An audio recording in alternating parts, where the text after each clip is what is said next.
curiosidade. E naquele momento de sofrimento, ele começa assim: poxa, mas se existe alguma coisa, né? Se há um poder superior que eu vejo atender aqui os doentes, que eles possam vir também e me atender. E naquele momento ele começa a espiritualizar o sentimento. Então ele se torna sensível à ação dos espíritos e ao mesmo tempo adaptável a uma natureza diferente.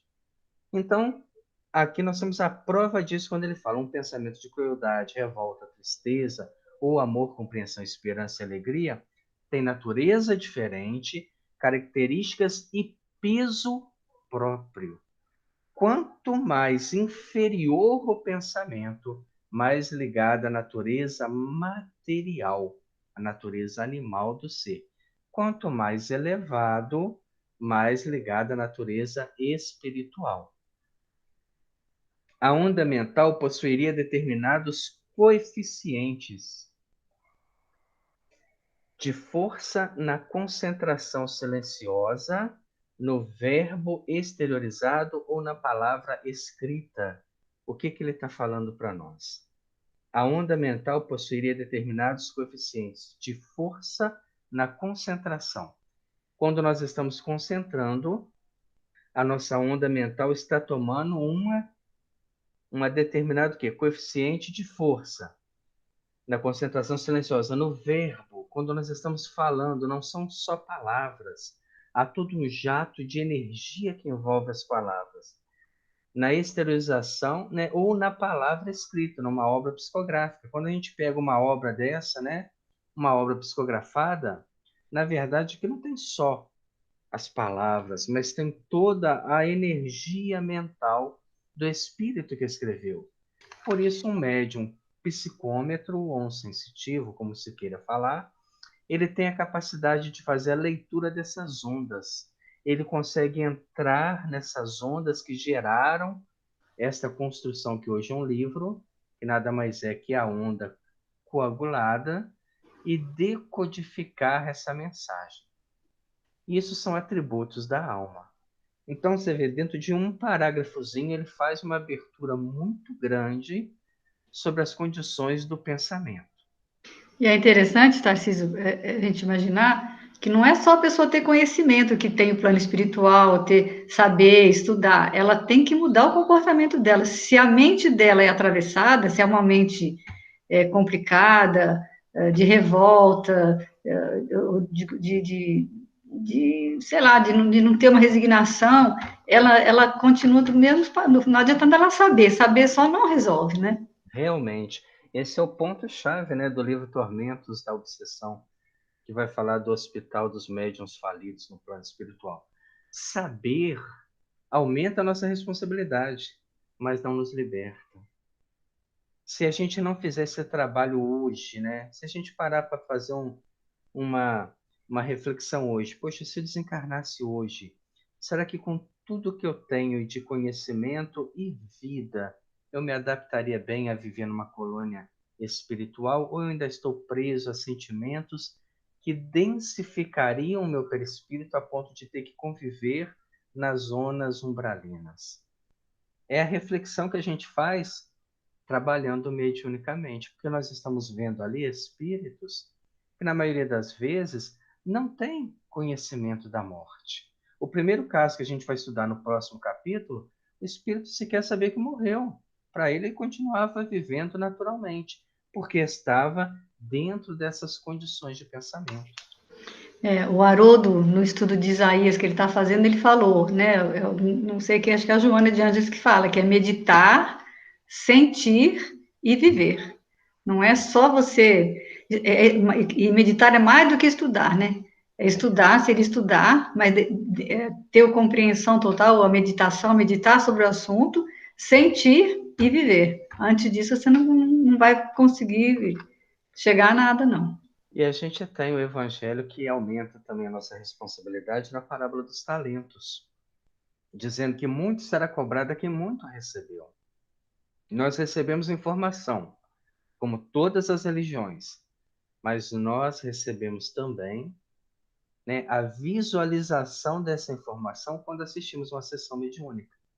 quando vemos espíritos que conviveram conosco em sofrimento, porque alimentaram valores, talvez nem demonstraram esses valores, mas o íntimo vem à tona, porque a vibração da alma, os pensamentos são internos, a gente olha para a pessoa, não imagina o que é que a pessoa pensa.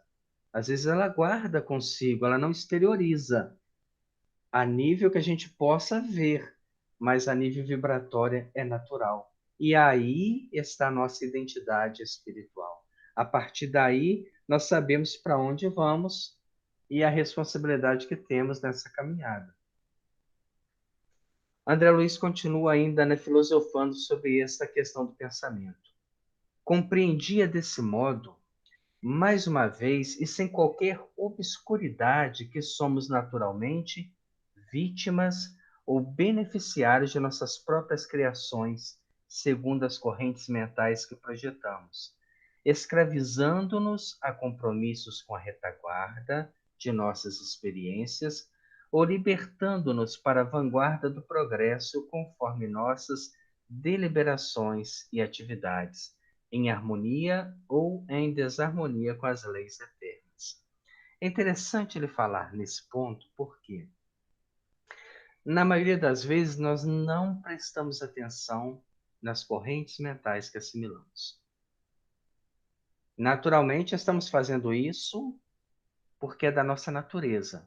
Às vezes a gente só observa pela consequência que ela gera. Aí você fala, poxa, se eu não tivesse falado isso em determinada situação, não teria acontecido uma discussão, magoado alguém, mas naquele momento envolvido por toda uma questão, eu acabei falando. Será que nesse momento eu não estou sendo médium da invigilância, ou da maledicência, ou eu sendo, né, querendo ou não, mas ferindo a suscetibilidade de alguém? Porque o pensamento nos corre. Agora a gente tem a oportunidade de filtrar. E aí entra colocar em prática tudo que nós temos de conhecimento. Quantas vezes a gente está numa conversação comum e naquele momento nós temos oportunidade, às vezes, de, né, apaziguar uma situação ou até piorá-la. E ali a gente vai escolher qual corrente mental que a gente vai assimilar. Naturalmente a gente não observa, deixa ela correr espontânea. Mas a educação do pensamento e da moral já nos coloca responsáveis por essas correntes. Então, se estamos no nosso trabalho e há um clima de reclamação, daqui a pouco a gente está reclamando também. A gente acaba assimilando aquela onda mental e fica preso àquilo, ao passo que a gente deveria ser justamente o contrário. Aquele que enxerga mais longe, aquele que entende melhor, aquele que tem a compreensão que nada acontece por acaso. E isso pode ser na nossa família, numa reunião social. Agora eu tenho que estar disposto para isso. A Neuzélia, hoje, se eu falar alguma coisa errada, você me corrige, Neuzélia. Na hora do nossa oração lá no asilo, ela comentou uma leitura que ela fez de manhã no culto dela, do Evangelho. Que quando você, às vezes, você fala assim, eu não vou ajudar mais o fulano, não, você fala, fala, fala, ele não muda. É um conselho que você dá, às vezes uma pessoa mais teimosa, né? Lá no asilo a gente tem uns casos assim de idoso que você conversa, fala, não, vamos ter paciência, vamos nos conformar, e a pessoa fica só renitente naquilo. Aí ela falou o seguinte, que você, às vezes ele não muda, mas os espíritos que estão em volta dele vão receber, e que estão, às vezes até protegendo ele também, os guardiões dele, criam com você também uma afinidade. E essa afinidade que você vai ter com eles pode te ajudar até numa outra ocasião, um momento que você não esteja bem, que você possa estar precisando, que eles também, quer dizer, você cria uma empatia com esses espíritos que também estão tentando ajudar eles, só que você nem percebe isso, é uma coisa que eu nunca tinha pensado nisso. Eu achei, assim, interessante isso. Eu assisti um estudo há pouco tempo do Dr. Andrei Moreira e ele contou um caso de obsessão muito interessante a respeito disso. Estavam fazendo um trabalho de desobsessão e estava sendo atendida uma pessoa da casa. E eles começaram a conversar com o obsessor. Ah, você é inimigo dela? Não. Você, assim, tem alguma ligação com ela? Nenhuma. Mas por que que você, então, está, né, nesse processo? Então, ele contou uma história. Há um tempo atrás, ela havia discutido com um frequentador da casa. E o frequentador da casa, ele não se importou com a discussão. Mas aquele espírito ainda inferior era afeiçoado desse frequentador. E ele tomou as dores e passou a ser um perseguidor dela. Aí ele falou assim: ele pode ter desculpado, mas eu não. O que ela falou foi muito grave. E precisou de reuniões de doutrinação, de evangelho. Então, às vezes, aquilo que a gente fala para a pessoa nem se importa. Mas e as nuvens de testemunha que essa pessoa traz? É um mundo que a gente não está vendo, né? É o nosso infrassom, é um continente que está à nossa volta e que está interferindo na nossa vida. Por isso que a gente não está só lidando com algumas pessoas. A gente lida com as pessoas, com os obsessores que elas trazem, com os afeiçoados que elas trazem, com os familiares desencarnados e que estão no campo mental dela. Aí você vai e fala alguma coisa, magoa aquela pessoa e magoa uma nuvem que pode se voltar contra você. Aí a gente passa a ver o quê? Como que é ampla a vida. Como que são várias mentes que interagem, né, junto de nós e junto com todos. Tudo isso formando uma psicosfera do nosso próprio planeta. E a equação disso tudo é um planeta de provas e expiações. Portanto, a gente tem que melhorar-nos, aos poucos irmos contaminando aqueles que estão à nossa volta, para que a melhora exponencial um dia seja alcançada. Aí André Luiz vai colocar para nós, né, que Perdão, Aulos que diz: repare na comunhão entre Clementina e Silva no momento da prece. E ante a nossa expectação de aprendizes, continuou: vimos aqui o fenômeno da perfeita assimilação de correntes mentais que preside habitualmente quase todos os fatos mediúnicos. O que ele está colocando para nós? Tudo passa pela mente. A mente ela é a base de todo fenômeno mediúnico. Quanto mais organizada, melhor. Imagina uma gaveta bagunçada. Você precisa de um documento, você tem 500 papéis dentro da gaveta. Você tem que passar um por um até encontrar. Aí você passa o que você precisa, mas na ânsia de achar, não acha, vai tudo, volta. Agora, se você tem um arquivamento organizado, quando você precisa, você sabe onde está. A nossa mente precisa ser enriquecida com cultura, mas ao mesmo tempo uma organização de sentimento para que eu possa identificar as correntes mentais que me buscam. Para a clareza de raciocínio, comparemos a organização de Silva, nosso companheiro encarnado, a um aparelho receptor, quais conhecemos na Terra, nos domínios da radiofonia. Lembremos que o livro é muito antigo, né? Da década de 50, então ele vai citar o rádio. Ele poderia citar aí vários outros equipamentos eletrônicos modernos, mas como ele tinha que escrever para a época e para a posteridade, ele dá o exemplo do rádio. A emissão mental de Clementino, condensando-lhe o pensamento e a vontade, envolve Raul Silva em profusão de raios que lhe alcançam o campo interior, primeiramente pelos poros. Então, olha só, vamos fazer uma sequência da assimilação da corrente mental. Primeiro lugar que a gente recebe a influência, pelos poros. Já viu aqueles médiums que adoram mostrar o braço todo arrepiado, né? Porque percebeu uma essência espiritual. Porque os poros são o quê? São receptores eletromagnéticos. Essa é a função para o corpo perispiritual. Eles são o quê? Aberturas que vão dar acesso para que essas ondas adentrem o corpo físico. Então é muito comum o médium sentir arrepio. Não tem que ter medo que de repente a gente fala assim, né, passa a morte que eu tô forte. Pelo amor de Deus, gente. Esquece essas coisas. Você sente aquilo ali por quê? Porque você está percebendo uma onda mental. Então, quando a gente encara isso com naturalidade, vai ficar frequente, porque eu estou assimilando essas correntes. podem ter um sintoma agradável ou não, porque a natureza da onda deriva do sentimento do espírito que emite. Então, primeiramente, pelos poros, que são miríades de antenas sobre as quais essa emissão adquire um aspecto de impressão fraca e indecisa. Nós percebemos que existe alguma coisa, mas não identificamos o que.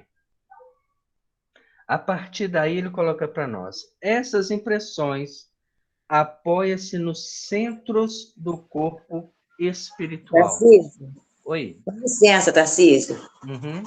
Deixa eu te perguntar. E quando a gente sente esse arrepio em casa?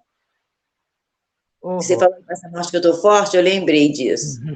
É muito natural, porque a nossa casa está cheia de espíritos.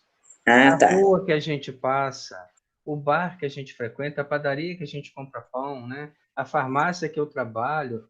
Imagina um hospital, um asilo, por exemplo, quantas almas que ainda estão ali e ainda Entendi. não despertaram para o mundo espiritual. Então, a Vale. leitura que é feita lá, a prece, são convites para que essas almas se renovem. É natural que aconteça isso em casa. É natural que aconteça na casa espírita.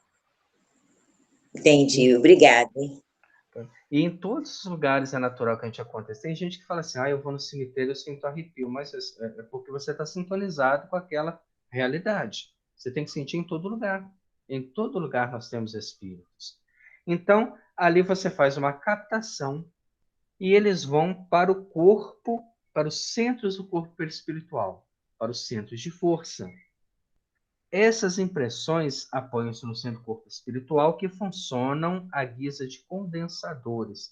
A palavra aí não está bem traduzida porque nós temos a diferença do português de Portugal e do português do Brasil. No Brasil, a gente não estuda condensadores, a gente estuda capacitores.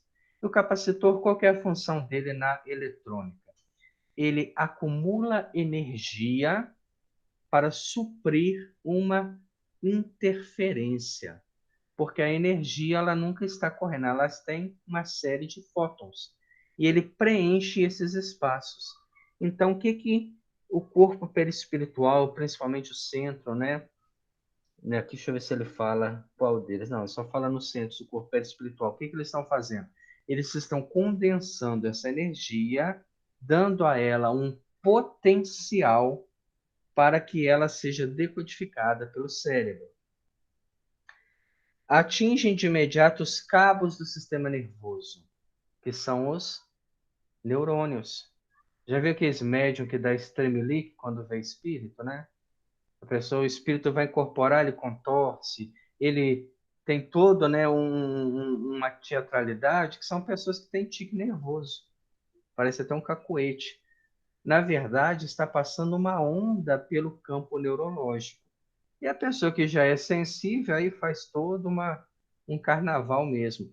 O que é dispensável para o fenômeno. Isso aí é da pessoa. A corrente eletromagnética está passando, mas ela não precisa dançar em cima da mesa por causa disso. Só que tem gente que com um pequeno choque faz um estandalhaço e acaba desequilibrando quem está concentrado. Então nós vamos sentir, vai passar aquela energia, vai alterar, porque é um estado de consciência alterado, e aí sim, né, esses cabos, eles desempenham a função de bobinas de indução, porque eles vão aumentando a frequência, acumula-se num átomo, restituindo-se automaticamente no cérebro, onde possuímos, ele usa, né, uma série de definições da eletrônica, teclados de eletroímãs ligados uns aos outros, em cujos fulcros dinâmicos se processam as ações e as reações mentais. Olha o que o nosso cérebro é. Ele é um órgão que identifica campo mental.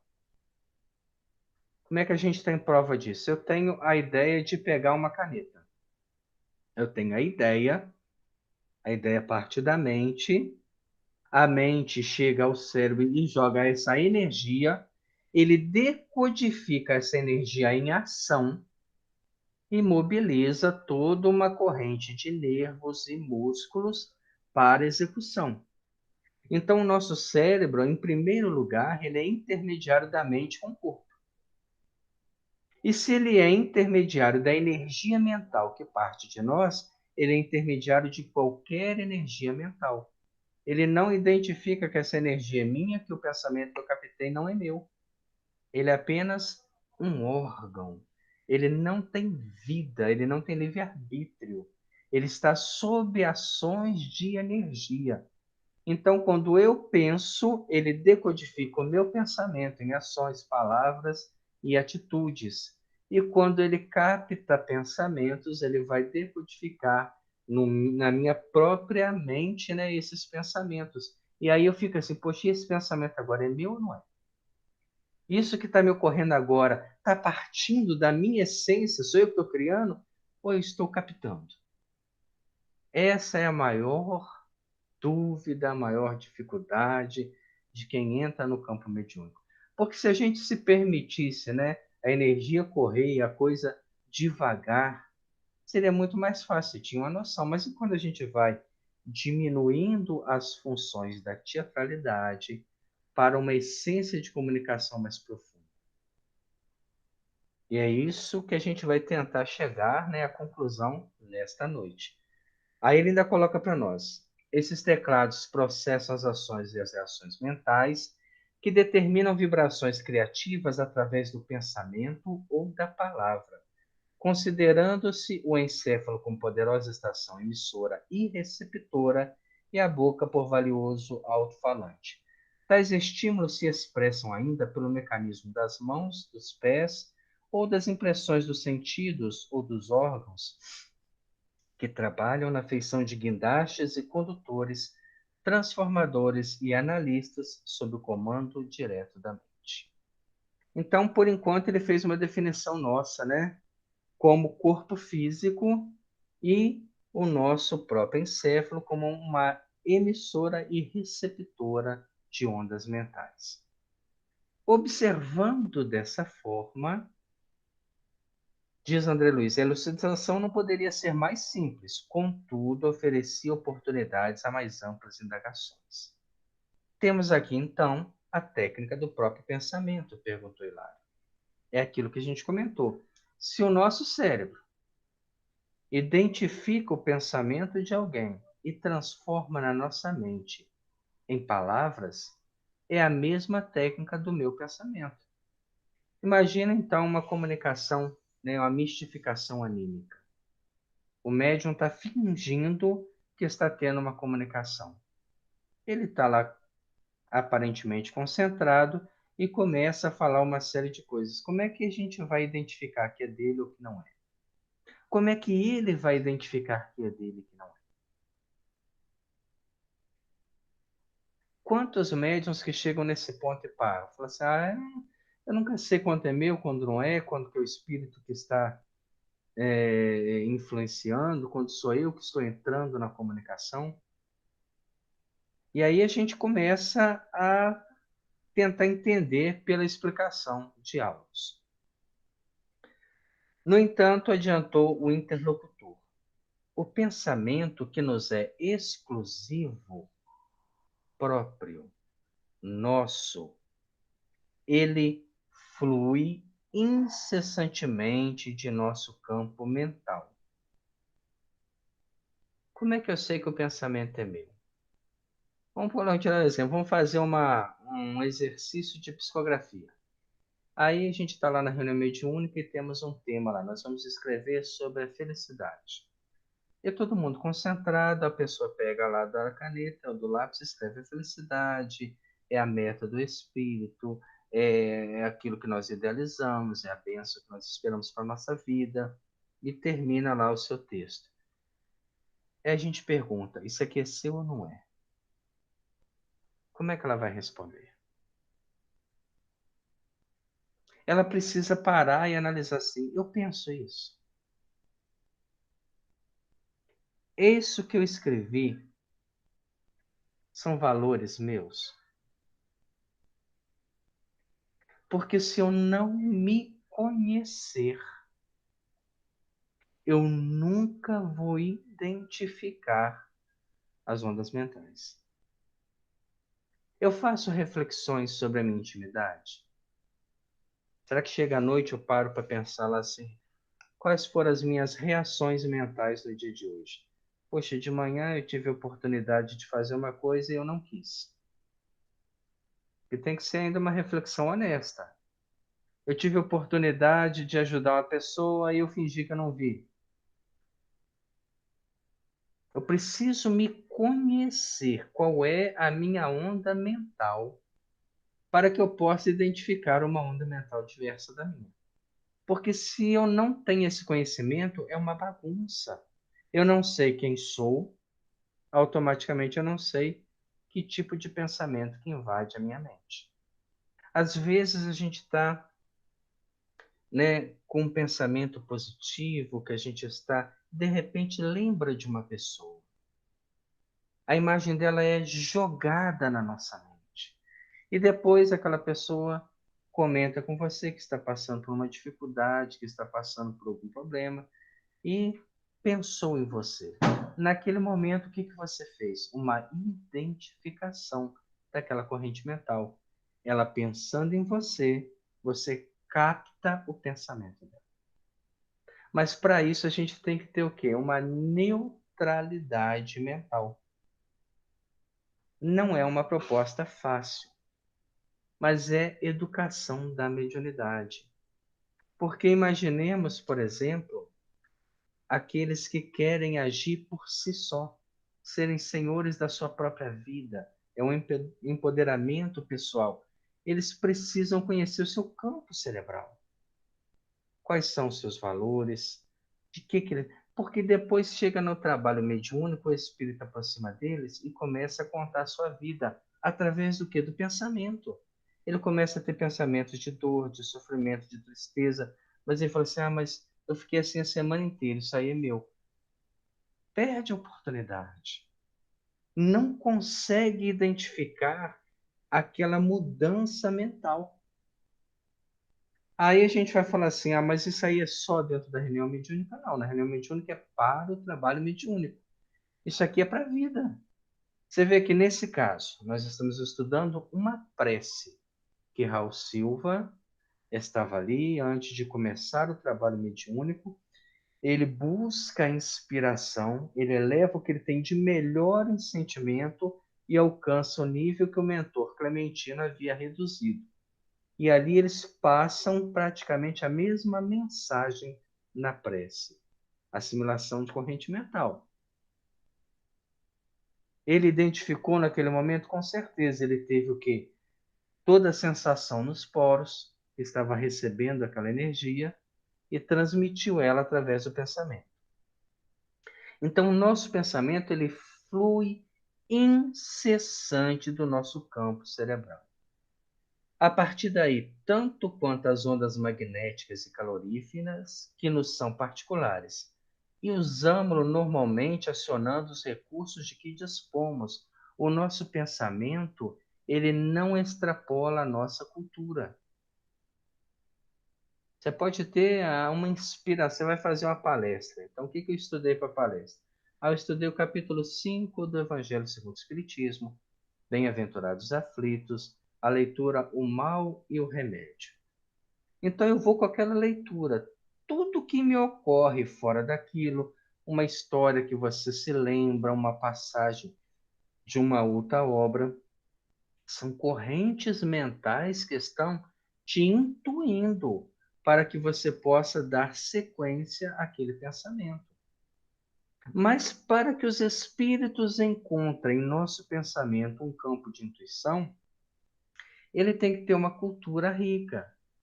Aí você vai falar assim, ah, mas isso aí foi a memória, eu que lembrei. Como é que eu vou distinguir que é diferente? Você está num raciocínio e de repente vem outra história que completa. Você não se preparou com ela. Você não levou ela ali pronta. Então, quando a gente leva um estudo e chega na casa espírita, sai outro. Porque naquele momento você é quase que direcionado. A gente nem se dá conta naquele momento, porque é um fenômeno natural da vida. E se é assim para o campo superior, também é para o campo inferior. A obsessão, ela carreia pelos mesmos campos, pelas mesmas portas do pensamento. E por às vezes a gente se portar muito mais de forma negativa do que positiva, nós aderimos às correntes mentais inferiores com naturalidade. Principalmente quando a gente entra numa discussão, né? Já viu quando a gente está numa discussão e aquilo ali toma uma proporção muito grande? Porque espíritos oportunistas que observam um campo mental que lhes é totalmente, né, atrativo, sentem-se à vontade para potencializar a agressividade, para poder ferir as pessoas, poder criar situações que depois viram mágoas e demoram muito mais tempo para retornar ao equilíbrio. Vigilância mental. Conhecimento da sua própria essência é importantíssimo para quem quer trabalhar no campo da mediunidade. Esse é o primeiro passo. Aí, Lário coloca assim, mas não será, porém, tão fácil estabelecer a diferença entre a criação mental que nos pertence daquela que nos incorpora à cabeça. O que ele está falando para nós? Não é fácil. Você tem uma ideia, essa é minha, mas eu posso estar tendo uma ideia que não é minha. Como é que eu vou identificar isso? E Aulus, ele nem chega a ser até um pouco firme nessa posição, porque ele coloca para nós. Sua afirmativa carece de base. Exclamou o assistente. Qualquer pessoa que saiba manejar a própria atenção observará a mudança, de vez que o nosso pensamento vibra em certo grau de frequência. Então, nós temos uma frequência estabelecida e o nosso pensamento vibra nessa frequência. Quando essa frequência é alterada, nós estamos fazendo assimilação de corrente mental. Nós estamos sendo médiums de pensamentos que nos cercam, que são oportunistas. Então, nós somos médiums dentro de casa, numa discussão, dentro do ambiente doméstico, dentro do ambiente de trabalho, dentro da sociedade. Nós estamos sempre expressando correntes mentais. Algumas que não são próprias e outras que assimilamos pela nossa própria escolha e somos intérpretes de espíritos que não têm mais o corpo. Da mesma forma que o alcoólatra é o intérprete do viciado que perdeu o corpo, ou do que aquele que usa droga hoje é o corpo daquele que usava e já não tem mais os recursos para continuar mantendo seu próprio vício. Vibra em certo grau de frequência a concretizar-se em nossa maneira especial de expressão, no círculo dos hábitos e dos pontos de vista, dos modos e dos estilos que nos são peculiares. Então, para me conhecer, eu preciso me conhecer. Quais são, primeiros, os meus hábitos, os meus pontos de vista, os meus modos e dos estilos que nos são peculiares. Eu preciso me conhecer. Qual o pensamento que eu tenho a respeito de determinado tema? É um pensamento meu ou um pensamento que eu incorporei porque a maioria pensa dessa forma? Isso é importante. Tarcísio, dá uma licença. Deixa eu te perguntar, quando nós estamos numa reunião mediúnica ou num trabalho que se pede vibração para determinada pessoa, enfermo e tudo, é comum acontecer a gente perceber a ausência de pensamentos? O que significa isso? É a gente estar fora do alcance daquela vibração ou a gente está produzindo algum efeito positivo nessa ausência? Quando a gente está fazendo um atendimento à distância, né, a pessoa pede, por exemplo, uma vibração para sua residência, onde ela está doente ou alguém está passando por dificuldade. E a gente sente no nosso grupo que não há uma coesão, não se chega ao atendimento. Se há uma coesão e projeta essa energia, mas esta casa não tem uma pessoa sintonizada, essa energia não alcança o objetivo. Então, a gente volta ao campo do rádio. Eu preciso ter uma emissão. Para ter uma emissão, preciso de um grupo coeso. Um grupo que tem consciência do trabalho. Mas para que a emissão possa produzir o som lá na casa da pessoa, eu preciso de uma frequência que tenha essa conectividade. Então, a pessoa, às vezes, ficou muito comum a pessoa falar assim, põe meu nome lá no centro, vibra para mim que eu estou em dificuldade, mas ela não entra em frequência. Então, por mais que a gente chegue lá e peça, então, meu Deus, a pessoa está pedindo, está em dificuldade, né? Quem sabe a espiritualidade nos socorre e a gente não vê uma orientação, um trabalho, um nada, e até às vezes pensa, será que está alcançando, né, o objetivo? Com certeza está, porque só da gente pensar, nós já ligamos o pensamento e eles vão lá. Eu me lembro de uma reunião, cheguei a contar isso mesmo lá no nosso estudo, que a pessoa pediu que fizesse uma visita espiritual mesmo na casa dela, era muito comum. E a pessoa que levou o pedido, ela ficou preocupada, porque era um problema muito sério entre os moradores da casa. Havia perdido todo o respeito e um havia até ameaçado o outro mesmo. Então, ela, muito nervosa, pediu. Mas enquanto ela pediu, e a pessoa levou aquele pedido, né, os obsessores trabalharam de forma diferente. Apaziguaram os ânimos. A pessoa falou assim, já que nós acalmamos, né, vamos colocar uma música, vamos relaxar, vamos esquecer a discussão. E nem preocuparam com o pedido que fizeram.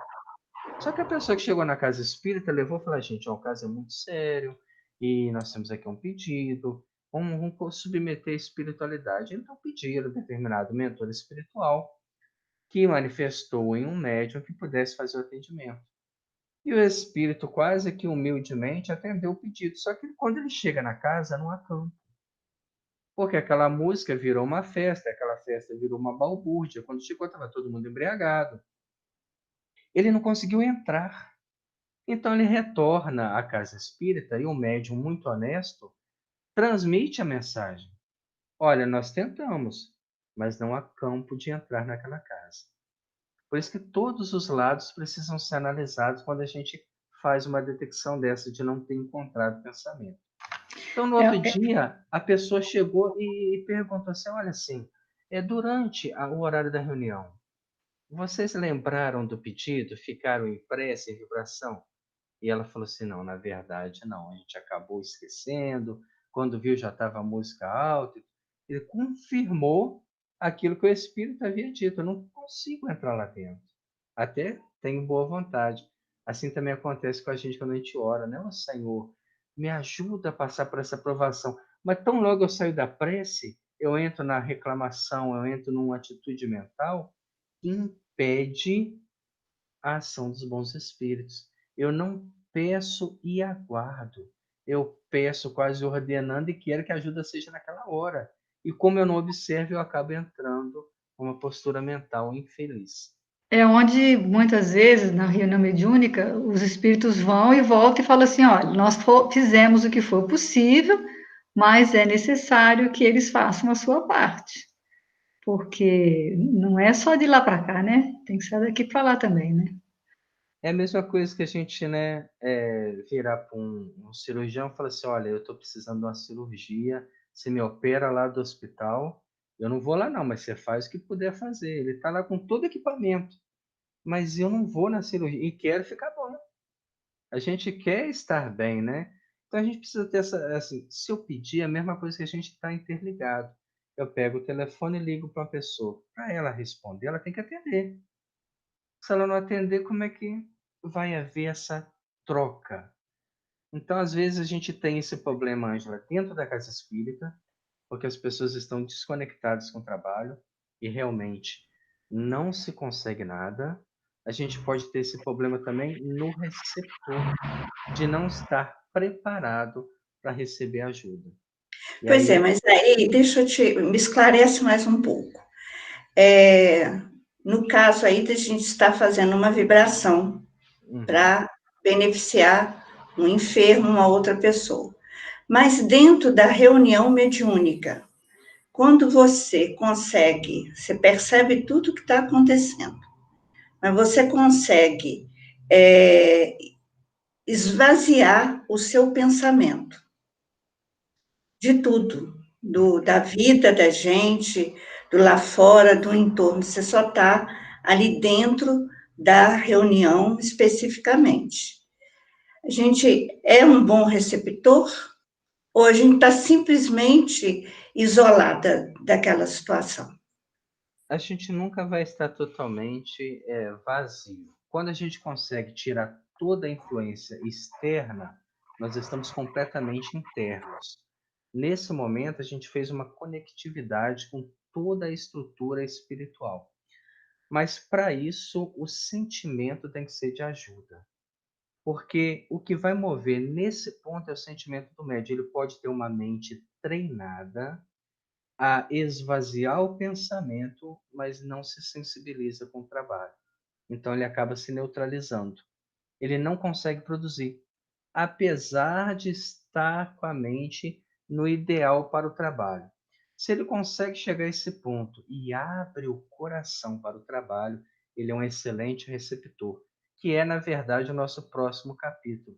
A médium conseguia chegar nesse ponto e ela abria o coração ao trabalho, né, que eles ainda colocam assim, ela abraçava as entidades sofredoras pela vontade de servir.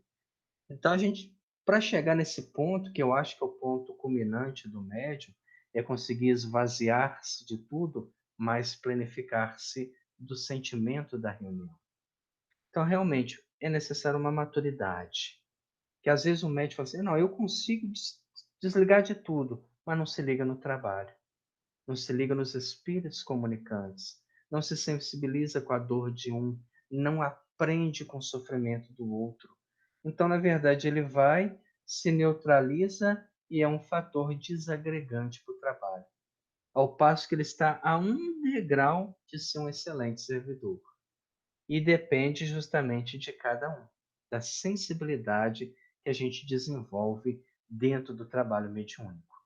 Por isso, é um trabalho delicado, que deve ser assim, selecionado, pessoas que realmente querem, pessoas que estão dispostas a se autoconhecerem, a saber das suas fragilidades, a saber das suas carências, das suas dificuldades, a enfrentar essas dificuldades para se tornar um bom servidor. Não é uma tarefa fácil, mas está ao alcance de todos, com certeza. Vamos encerrar esse capítulo aqui, né? O que ele coloca para nós? Não será, porém, tão difícil estabelecer a diferença entre a criação mental que nos pertence daquela que nos incorpora a cabeça, ponderou meu colega entregado. E o que Aulos coloca? A sua afirmativa carece de base. Qualquer pessoa que saiba manejar a própria atenção observará a mudança de vez que o nosso pensamento vibra em certo grau de frequência, a concretizar-se em nossa maneira especial de expressão, o círculo dos hábitos, dos pontos de vista, dos modos e do estilo que nos são peculiares.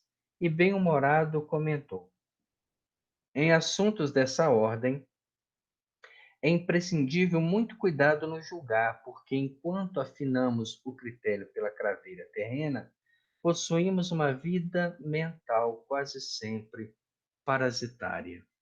E aí ele pega pesado porque ele fala da nossa realidade. O que seria uma vida parasitária, né? Uma vida mental improdutiva. Uma vida mental que está de acordo com toda uma cultura social. Sem as preocupações, sem os hábitos, sem as idealizações religiosas, independente de ser religioso ou não. A vida mental parasitária é aquela que se alimenta de outras vidas, de outras formas de pensamentos, de outras questões culturais, do pensamento do senso comum. Ela não tem uma identidade, né? Aí nós voltamos lá no estudo do sal da terra, de temperar com a sua própria personalidade. Aceita tudo. Não critica, não questiona. Então ele nunca sabe quem ele é. Porque vira uma pessoa fala bem de uma instituição e ele não sabe, não conhece e não se informa, ele concorda. Aí vem outro falar mal, ele também não tem critério, concorda. Então quem que ele é? Aquele que concorda ou aquele que discorda? Ele não sabe quem ele é, então ele não consegue identificar a sua própria onda mental, não conseguirá identificar a onda mental que é diferente da sua proposta. De vez que ocultamos a onda de pensamento que nos é própria para refletir e agir com os preconceitos consagrados ou com a pragmática dos costumes estabelecidos. Isso é chamado, por efeito manada. Você tem uma turma de pessoas pensando daquela forma, para que você não seja diferente, você também pensa daquela forma. A gente vê isso muito, na juventude. Por exemplo, vários jovens levantam uma questão sobre um gosto. Gosta de um tipo de roupa ou de um tipo de hábito. E aquele que está naquela turma, para não ser diferente, não ser discriminado, acaba aderindo, mesmo que aquilo não seja a sua própria vontade. Ele não se impõe. Aí a gente fala assim, o fulano tem personalidade, porque ele não concorda. É uma pessoa que se conhece, sabe o que é, conhece a sua identidade. Então, quando um pensamento vem diferente da sua personalidade, ele identifica com mais facilidade. Então, quando a gente estuda esse capítulo, a gente vai se fazer uma pergunta, Quem sou eu? Quais são os meus valores? Quais são as minhas ideias perante toda uma realidade? Quando eu me identificar e estiver dentro dos meus pontos de vista, aqueles pensamentos que forem diversificados são correntes mentais que estamos assimilando. Fácil? Um pouco, né? Não é tão complicado assim. Talvez a gente fale assim, eu não tenho o hábito de fazer isso, que hoje eu li esse capítulo aqui várias vezes para tentar entender o pensamento de alguns, que eles estão num campo de visão muito mais simplificado. Então ele fala assim, olha, nós que chegamos ao mundo espiritual, nós nos conhecemos. Sabemos a nossa vibração, por isso estamos aqui. Então identifica com clareza. A gente que está no mar, da encarnação, e me lembra uma leitura do livro Bem-aventurados Humildes, do Espírito Valério, que ele diz que ser cristão é nadar contra uma correnteza. A correnteza é o efeito manada, são os pensamentos que convergem para um único ponto, mas manter a sua fé, manter o seu pensamento, é você ir de encontro a isso tudo, buscando a sua própria identidade. Ele coloca para nós, consagrados com a pragmática dos costumes pré-estabelecidos, que são cristalizações mentais no tempo ou com as modas do dia e as opiniões dos afeiçoados, e constituem fácil acomodação com menor esforço. Basta, no entanto, nos afeiçoemos ao exercício da meditação, ao estudo edificante e ao hábito de discernir para compreendermos onde se nos situa a faixa do pensamento, identificamos com nitidez as correntes mentais que passamos a assimilar. Ele nos dá a chave. Exercício da meditação. Falo por mim, não tenho hábito. Temos lá, no grupo de estudo que eu recebi, até repassei sobre o Haroldo, explicando sobre a meditação. Belíssimo esclarecimento, mas ainda tenho extrema dificuldade de entrar nesse estágio. Eu estou até fazendo um exercício aqui em casa com a Cristina à noite, de a gente tentar, antes de mergulhar no sono, fazer momentos de meditação, de desligar, de manter a mente sem o entorpecimento do sono, para que naquele momento você se encontre. Estudo edificante, estamos fazendo. Hábito de discernir para compreender, não aceitar aquilo que está sendo colocado sem questionar. Não entendi isso daí, por quê? Aí nós estamos em grupo para discutirmos, para chegarmos a um denominador comum. Acho que a grande dificuldade da gente fazer meditação é porque o que a gente vai encontrar não é algo que vai nos agradar. é algo mais complicado, e aí você vai ter que mudar, e aí você vai ter que pensar como é que você vai fazer isso. Então, é uma coisa que demanda muito trabalho mesmo, É igual né? terapia com psicólogo, né? A gente fala, eu vou no psicólogo fazer uma terapia. Até o momento que ele Ele te toca incomoda, na né? ferida. Mas eu acho que eu não preciso mais, não, porque ali eu vejo que eu vou ter que mudar. E aí eu já não estou mais disposto. Aí eu já não quero mais participar da sessão. Até então era bom. Todo mundo estava errado, eu estava certo. Mas quando eu vejo que eu também preciso mudar, aí eu já começo a encontrar essa dificuldade. E a gente foge da meditação por isso, porque na meditação eu começo a lembrar que a vida na Terra é temporária, que os valores são passageiros, que nós não carregamos nada. E aí isso às vezes vai de encontro com o movimento da economia, com o movimento social, com o movimento das amizades que nós temos. E são importantes porque nesse momento nós estamos discernindo, separando, nos identificando. E aí eu passo a me conhecer, gente, eu sou isso. Então o que passa diferente disso é a assimilação de corrente mental. A partir do momento que eu me conheço, eu sei qual que é a minha opinião sobre isso, os meus valores sobre isso, a minha resistência sobre aquilo. Eu tenho um gráfico da minha personalidade. Aquilo que sai desse gráfico, eu estou intermediando. E isso é no dia a dia. Nós somos médiums 24 horas por dia. Por isso Allan Kardec está correto. Livro dos médiuns. Todos somos. Porque ele já identificava a mediunidade nessa sutileza do pensamento. E não nos estertores físicos, né? Que deformam, que mudam a voz. Isso são particularidades do fenômeno, mas não é o fenômeno em si. Aí Hilário chega a essa conclusão, né? Ele pensou e diz, né? Agora percebo como podemos surgir, como podem surgir fenômenos mediúnicos em comezinhas situações da vida, tanto nos feitos notáveis da genialidade, como nos dramas cotidianos. Quer dizer, a qualquer momento nós estamos trabalhando mediunicamente, para o bem ou para o mal. Não me identificando, eu nunca vou saber quando. Mas a partir do momento que eu me identificar, eu vou ter o discernimento de entender e perceber correntes mentais que passam por mim. Momentos que eu estou sendo intermediário. E isso vai chegar a um ponto de naturalidade tão grande, como dizia Chico Xavier. Nem sempre eu sei quando é Emmanuel que fala por mim ou quando sou eu que falo inspirado no pensamento dele. Havia uma comutação de ideias tão grande que eles estavam no mesmo ponto de pensamento. Ou como Jesus dizia, eu e o Pai somos um. Ele era a única expressão do pensamento divino. Não havia outro pensamento que passasse na cabeça dele que não fosse a expressão e a vontade de Deus. Por isso era médium da divindade. Nós somos o médium da diversidade, porque passa pelo nosso pensamento tudo que há de bom, tudo que há de ruim, tudo que há de indiferente, tudo que há de esperança, porque a gente ainda está alternando as nossas frequências mentais.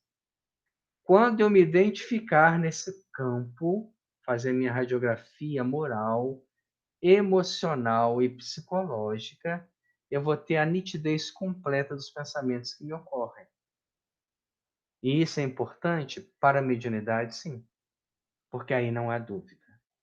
Aí nós nunca vamos ter um médium falando assim, eu não sei se aquilo que passou por mim era meu ou não era. Cabe a quem saber. Nós tínhamos, por exemplo, lá no Amor ao Próximo, uma médium que trabalhava muito bem, mas todo o trabalho que passava, ela virava para a gente e perguntava assim, tá certo? Sei. Quem tem que saber? Quem fez essa detecção do pensamento? Se ela identificou que aquele pensamento não é dela, por mais que ela tenha colorido com as suas emoções e até um pouco com o seu destempero, ela sabe identificar que foi uma comunicação espiritual. Mas se ela não o faz, ela não identifica, ela depende de certos sacudidos que já não existem mais, ela nunca vai identificar. Sempre vai parar a dúvida. E encerrando o capítulo, ele coloca para nós: Sim, acentuou, né, o orientador, agora preocupado com o tempo que a nossa palestra consumia. A mediunidade é um dom inerente a todos os seres, como a faculdade de respirar, e cada criatura assimila as forças superiores ou inferiores às quais sintoniza. Por isso mesmo, o Divino Mestre recomendou-nos oração e vigilância para não cairmos nas sugestões do mal, porque a tentação é o fio de forças vivas a irradiar-se de nós, captando os elementos que nos são semelhantes e tecendo assim ao redor de nossa alma espessa rede de impulsos, por vezes irresistíveis. Então, olha, medita um pouco sobre essa parte final que Aulos coloca para nós. Às vezes, dar campo a pensamentos inferiores é caminho para a queda. Nós temos ainda um passado muito delicado e a gente acaba se misturando a energias que nos vão levar para uma queda moral lastimável e evitável. Ele ainda coloca para nós aqui, olha, a tentação é um fio de forças vivas a irradiar-se de nós, captando os elementos que são semelhantes, a energia inferior que alimenta ela, tecendo assim ao redor de nossa alma espessa rede de impulsos, por vezes irresistíveis, que nós acabamos intermediando a nossa inferioridade, que está adormecida na busca da construção de um homem novo. E buscando o lugar que nos competia nos trabalhos em andamento, ajuntou: estudemos trabalhando. O tempo utilizado a serviço do próximo é bênção que entesouramos em nosso próprio favor para sempre. Bom, nós encerramos agora, né, os preliminares da reunião mediúnica e vamos entrar no capítulo 6, na primeira comunicação. É muito importante esse capítulo porque ele é uma introdução ao capítulo 6. Nós vamos ver no capítulo 6 um médium consciente trabalhando. Como que ela faz toda essa identificação do pensamento dos espíritos. E, ao mesmo tempo, nós vamos ver a sua capacidade de identificar com clareza o pensamento, transmitir com clareza e ser colocada, né, como ele fala lá atrás, um excelente instrumento para o trabalho mediúnico. Semana que vem, capítulo 6, psicofonia consciente. Vamos dar uma lida em casa, estudar, amadurecer aí o pensamento para a gente discutir um pouco mais, mas meditar muito nesse ensinamento de Aulos, porque o que ele fez para nós nesse capítulo? Ele aclarou, olha, vocês querem conhecer quando está passando por você uma corrente mental? Meditação, estudo, identificação dos próprios impulsos, da sua própria onda mental. A partir daí, o que for diferente disso, você está sendo intermediário das ondas superiores ou inferiores, dependendo da nossa escolha. Então, semana que vem, capítulo 6, Psicofonia Consciente. Vamos agradecer a Deus por este momento, por esta reflexão. Nós tivemos essa semana, né, a morte aí, passagem de diversas pessoas, entre elas o nosso companheiro Fabrício. Fabrício foi meu colega de trabalho, uma pessoa assim que eu tinha uma grande estima, continuo tendo, porque nós sabemos que o desencarne é apenas para o corpo. E uma pessoa muito alegre, apesar das suas, né, escolhas na vida, que não nos cabe julgar, uma pessoa que deixou para todos uma sensibilização muito grande.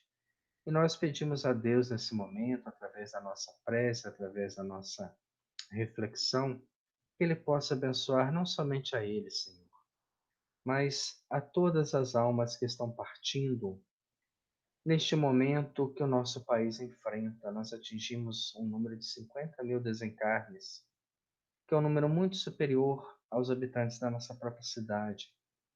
Nós sabemos que tudo tem uma razão de ser, Senhor, e pedimos muito para que essas almas encontrem a paz do espírito e não o descanso do corpo, porque esse não existe mais. A paz do espírito, às vezes, é o trabalho edificante, é a preparação para o retorno, é a compreensão da mudança vibratória que o nosso planeta passa e que eles terão a oportunidade de reencarnar num mundo muito melhor. Nós te pedimos, Senhor, que abençoe o nosso grupo de estudo, abençoe a nossa casa querida, a nossa casa Aldernes, que não está fechada para o mundo espiritual, que está em grande atividade, grande trabalho, e que nós possamos, fora do corpo físico, estarmos presentes a este trabalho, participarmos de alguma forma, mesmo, Senhor, nas atividades mais simples, mas que possamos de alguma forma doar de nós pensamentos positivos, energia vital, alegria de viver, responsabilidade com o nosso próprio crescimento espiritual. Abençoe a todos que estão nos acompanhando, que participam do nosso estudo, aqueles que horas depois ou dias mais tarde acompanham pela internet e mandam mensagem para nós dizendo como tem sido importante o estudo e que estão transmitindo também em suas casas espíritas. Que nós possamos entender, Senhor, o momento que estamos passando. Se não estamos presentes fisicamente, mentalmente, estamos cada vez mais ligados. E isto é importante, que estamos tendo tempo para um autoconhecimento, uma reflexão de vida, uma abertura da nossa consciência para identificarmos as correntes mentais que nos guiam, que nos direcionam e que nos fortalecem para o mundo maior. Permaneça conosco por essa semana e por todo sempre. Fique conosco, Jesus, hoje, agora e sempre. Que assim seja, graças a Deus. Muito obrigado a todos pela atenção. Que Deus continue nos abençoando hoje e sempre. Boa noite, gente. Boa noite a todos. Boa noite a todos. Muito bom. Tchau, tchau. Boa noite. Boa noite. Boa noite.